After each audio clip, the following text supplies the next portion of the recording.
Pada kesempatan kali ini kita bahas tentang group void. Sebelum kita masuk ke grup, kita kenalan dengan group void, semi group, dan lain-lain. Tapi pada intinya tujuan kita adalah belajar tentang grup. Kemarin kita sudah belajar tentang operasi biner. Nah, operasi biner itu dikatakan operasi biner jika nanti memenuhi dia sifat ketertutupan. Oke, sekarang kita mulai untuk group void. Group void definisinya, misalkan sebuah himpunan G itu bukan himpunan kosong dan bundaran ini adalah sebuah operasi biner pada G. Maka himpunan G bersama-sama dengan operasi bundaran ditulis dengan G, bundaran ini adalah group void. Yakni group void berarti dia harus punya sifat tertutup tadi, yakni operasi biner. Oke, kita lihat contohnya seperti ini. Operasi penjumlahan pada bilangan bulat adalah operasi biner, jelas kan? Maka Z bersama-sama dengan operasi penjumlahan adalah group void. Nah, kenapa dinamakan group void? Karena apa? Ketika bilangan bulat dijumlahkan dengan bilangan bulat, maka hasilnya bilangan bulat. Otomatis dia tertutup. Kalau tertutup, berarti dia merupakan group void. Ya, tuh. Kemudian operasi penjumlahan dan operasi perkalian pada himpunan bilangan rasional adalah operasi biner. Oke, karena operasi biner maka Q bersama-sama operasi penjumlahan dan perkalian bilangan rasional merupakan group void, jelas. Kalau dia operasi biner pasti nanti group void, ya. Otomatis kalau dia operasi biner pasti group void. Kemudian N adalah himpunan bilangan asli terhadap operasi perkalian adalah group void.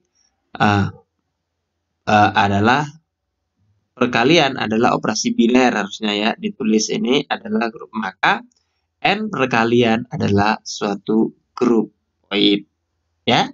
Bilangan asli kan bilangan asli pasti hasilnya bilangan asli. Nah, maka dia penulisan N perkalian adalah suatu group void.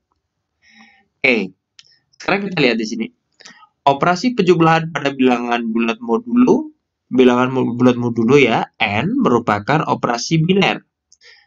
Maka Zn bersama-sama operasi penjumlahan ditulis Zn plus merupakan group void. Ada penjelasannya begini.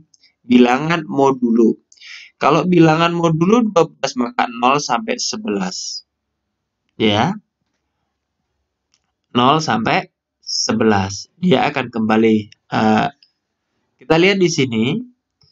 Kalau 0 ditambah 7 ditambah 2 berapa? 9. Kalau 7 ditambah 5, 12 kan sudah ada. 12 kembali ke 0 karena dia bilangan modulo. Ya. Bilangan modulo berarti apa? Dia ketika 12 kembali lagi. Ya. Modulo 5 maka 0 sampai, karena di sini yang diminta adalah bilangan bulat Zn, maka operasi penjumlahan tidak ada negatif untuk bilangan modulo ya. Zn itu bersama-sama. Oke, kemarin kita sudah belajar tentang bilangan himpunan. Ya, ini secara tabelnya kita lihat. Misal gini, 9 ditambah 2 11. Jelas kan? Kalau 9 ditambah dengan 3 itu 12 karena dia modulo 12, maka 11 kembali lagi ke 0. Nah, ini kan 0 sampai 11. Nih. Istilahnya sisanya ya. Kalau bilangan modulo 5 berarti tertingginya 4. Kalau 5 ya dia 0. Ya, seperti itu. Berdasarkan tabel jelas bahwa untuk setiap bilangan modulo 12 ya, untuk setiap anggotanya bilangan modulo 12 itu kan 0, 1 sampai 11. Nah, ini nanti bisa ditanyakan. Nih. Kemudian kita lihat teorema kedua, apabila group void mempunyai elemen identitas maka elemen identitas itu tunggal. Nah, artinya begini. Misal elemen identitas dari G adalah E1 dan E2. Kan misalkan 2, berarti kontradiksi. Kita menggunakan kontradiksi. Maka untuk setiap A elemen G berlaku, A operasikan dengan identitas 1 sama dengan identitas 2. Sebenarnya E1 operasi dengan A itu sama dengan A karena dia identitas. Dan juga berlaku bahwa A dioperasikan dengan identitas kedua sama dengan identitas kedua dioperasikan dengan A sama dengan A. Dan karena tadi E1 dan E2, identitas 1 dan identitas 2 adalah elemen dari G atau anggota dari G. Harus. Ya kan? Kan tadi kita misalkan bahwa E1, identitas 1 dan identitas 2 adalah milik elemen identitas yang ada dari G. Maka E1 identitas E2 dioperasikan dengan identitas 2 itu sama dengan identitas 2 dioperasikan dengan identitas 1 itu sama dengan identitas 1. Ketika kita anggap yang identitas adalah E2. Dan juga identitas 2 dioperasikan dengan identitas 1 itu sama dengan identitas 1 dioperasikan dengan 2 itu sama dengan identitas 2. Kalau yang kita pakai adalah identitas 1 sebagai identitas. Sehingga disimpulkan bahwa E2 sama dengan E1. Jadi elemen identitas dari G dengan operasi biner ini adalah tunggal. Ya, terbukti. Apabila grup point mempunyai elemen identitas, maka suatu elemen dari G mungkin mempunyai inverse. Apabila suatu elemen mempunyai inverse, maka inverse tersebut tidak selalu tunggal. Untuk inverse tidak selalu tunggal. Oke, ini pengenalan tentang grup point. Oke, contoh ke 2.2. Operasi bintang pada himpunan bilangan asli N yang didefinisikan dengan A bintang G sama dengan A plus B min 2 untuk setiap A dan D itu elemen dari bilangan asli. Apakah ini termasuk grup point? Nah, kita lihat. Atau identitas tadi. Sangat mudah untuk ditunjukkan bahwa N bintang merupakan grup point. Kenapa sangat mudah? Karena setiap bilangan asli, kita lihat, setiap bilangan asli, kalau kita jumlahkan dengan bilangan asli, pasti bilangan asli.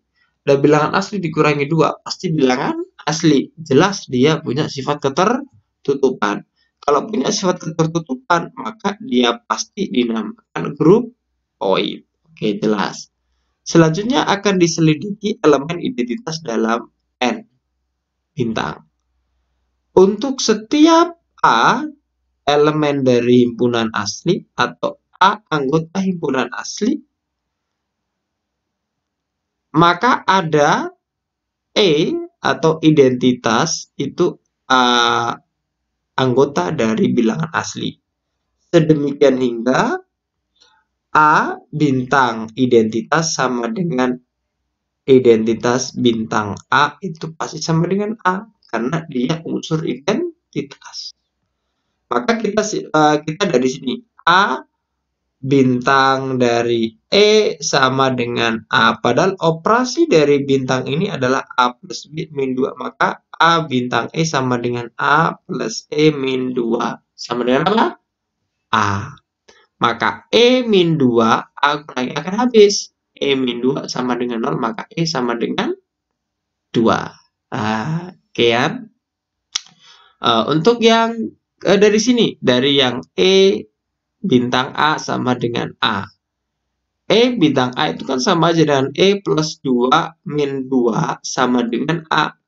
Lagi di sini A kurangi A jadinya habis tinggal E min A sama dengan 0, maka E sama dengan 2. Terbukti ada E elemen bilangan asli yaitu 2. Berarti ketunggalan dari istilah unsur identitas. Oke. Sekarang kita lihat contoh ke 2.3. Operasi biner pada G dengan himpunan G adalah A, B, C, D, E, F didefinisikan sebagai berikut. Ini sudah definisi ya. A operasi A operasi B, A operasi C, A operasi D, D, A operasi E A operasi F, F. Ketika A dioperasikan dengan B operasinya B, otomatis, nah nanti kita lihat di sini, ini definisinya. Dari tabel tersebut dapat diamati bahwa G operasi biner adalah grupoid. Kenapa? Karena hasil yang ditentukan setiap operasinya selalu ada di himpunan G. Nah, di sini kita lihat di tabel ini kan tidak ada huruf selain yang ada di himpunan G. Berarti dia unsur ketertutupan, maka dia dinamakan grupoid. Dapat diamati pula bahwa ada elemen identitas dalam G, yaitu A. Kenapa A elemen identitas? Setiap anggota himpunan G ketika dioperasikan terhadap A, dioperasikan binar terhadap A, hasilnya anggota tersebut. Coba kita lihat. A. A dengan B jadi B. A dengan C jadi C. A dengan D jadi D. A dengan E jadi E. A dengan F jadi F. A dengan B. Ini sama juga kan? Berarti kita dapatkan bahwa A adalah unsur identitas atau elemen identitas. Selanjutnya dapat kita amati bahwa setiap elemen di G mempunyai inverse tetapi tidak tunggal. Berarti karena A adalah unsur identitas, ketika ada dua unsur dioperasikan ternyata hasilnya A, maka salah satunya adalah inverse-nya. Kita lihat. Kita coba perhatikan yang muncul A. Inverse dari A adalah A itu sendiri. Inverse dari B adalah E, sehingga E inverse-nya juga B. Nih, kita lihat. Kemudian kita lihat kolom selanjutnya, kolom yang lainnya ini kita lihat. Nah ini, inverse dari C adalah B. Sebaliknya inverse dari B juga D. B adalah C. Ada lagi loh, tidak tunggal. Di sini ada yang tidak tunggal. Di sini inverse dari B bisa C, inverse dari D juga bisa C. Berarti tidak tunggal. Ya, bisa ada dua juga. Ini inverse A adalah A sendiri, inverse B adalah C dan E. Selanjutnya inverse D adalah B, inverse E adalah C dan E. Inverse F adalah F sendiri. Berarti ada yang tunggal, ada yang tidak tunggal. Tetapi itu dia sudah dinamakan grupoid. Kita coba pengenalan grupoid saja hari ini. Kita lihat di sini. Contoh ke-2.4. Operasi perkalian pada matriks dengan urut M kali N. Adalah operasi biner. Dapat ditujukan dengan mudah bahwa M adalah M, matriks M dengan urut M kali N dengan operasi perkalian adalah grupoid. Mudah sekali. Kenapa? Ketika kita ambil sebarang A dan B adalah anggota dari matriks dengan ukuran ordo M kali N, kita bentuknya gini, bentuk baris kolom dengan ukuran yang sama, M kali N, maka operasi perkaliannya kan seperti ini, baris kali kolom ini kan secara umum, nanti ini dikalikan. Otomatis dia membentuk sebuah ordo, matriks ordo M kali N juga. Iya kan? Ordo M kali N. Maka ketika dia matriks ordo M kali N, dia dikalikan dengan ordo kali M kali N juga. Maka bentuknya nanti juga matriks dengan ordo M kali N. Dengan aturan ukuran matriksnya berbeda-beda, yang seperti itu. Itu tidak masalah, dia tertutup.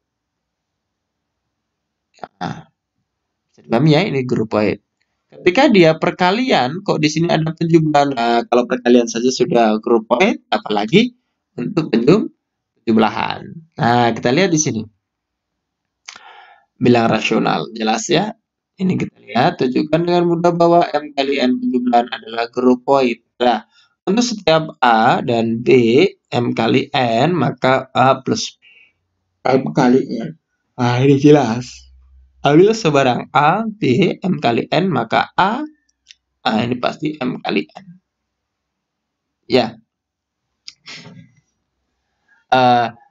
Ini jelas. Maka sudah tidak dibantah lagi. Ini kita B, yang kita misalkan, kemudian kita operasikan. Kalau penjumlahan kan berarti A1 tambah A11 tambah B11 sampai ke sini. Otomatis A plus B adalah elemen dari M kali N dan memiliki unsur identitas. Oh ini maaf, ini salah ini. Ini harusnya 1 semua. Ini salah ya. Oke. Sekarang contoh ke 2.6. Operasi perkalian pada G ada 1 min 1 I dan min I dengan I sama dengan akar min 1 adalah operasi biner. Ini operasi binernya perkalian. Ya, mohon maaf.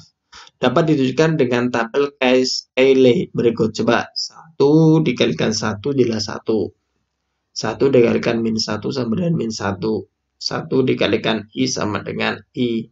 1 dikalikan min 1 sama dengan min I sama dengan min I. Nah, ini min 1 dikalikan 1 min 1 seterusnya sampai sini. Nah, ini kan kita lihat hasilnya itu selalu ada di anggota himpunan G ketika operasi perkalian. Sehingga berdasarkan tabel tersebut dapat disimpulkan bahwa G dengan operasi biner perkalian dengan operasi perkalian adalah grupoid. Intinya grupoid itu sifat ketertutupan suatu grup. Nanti ada grupoid, naik level lah, seperti itu ya. Nanti ketika di grup nanti saya akan bahas secara jelas singkat ya. Oke, selesai. Semoga bermanfaat. Untuk contoh-contoh lain bisa ditanyakan karena ada beberapa contoh memang belum layak saya bahas. Karena di situ ada sudah grup permutasi dan lain-lain itu belum waktunya ya. Saya kira cukup, semoga bermanfaat. Terima kasih.